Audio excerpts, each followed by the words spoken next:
Field the Pale Horse, William Cooper. This part is about a psyop, propaganda, subtle mind control, and subtle coercion. Bear with me for 2 paragraphs. I think you'll find it as interesting as I do.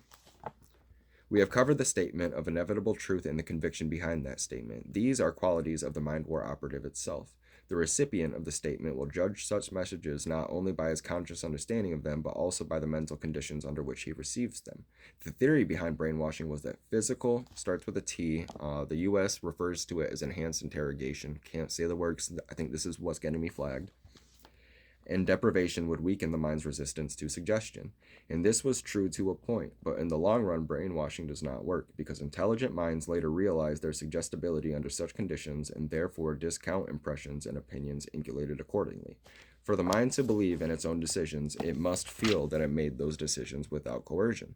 Coercive measures used by the mind war operative consequently must not be detectable by ordinary means. There is no need to resort to mind-weakening drugs such as those explored by the CIA. Shout out MKUltra. In fact, the exposure of a single such method would do unacceptable damage to Mind War's reputation for truth. Existing PSYOP identifies purely sociological factors which suggest appropriate idioms for messages. Doctrine in this area is highly developed, and the task is basically one of assembling and maintaining individuals and teams with enough expertise and experience to apply the doctrine effectively. This, however, is only the sociological dimension of target receptiveness measures.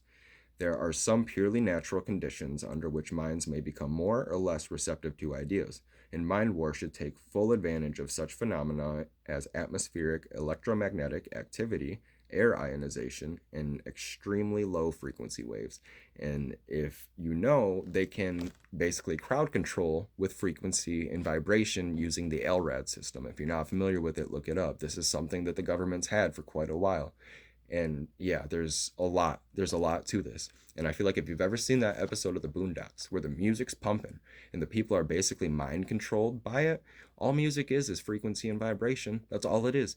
And I feel like, yeah, that's if what you feed yourself is what you are, and what you sow grows. So if you're putting all this negative, harmful music into you, what do you think you're gonna get from it? That's, I don't know. I'm kind of going on a tangent, but extremely, extremely interesting. Check this book out. I feel like every American should read this book for real. There's a lot of stuff in it. It's like, but there's a lot of stuff in it that's like, yeah, spot on.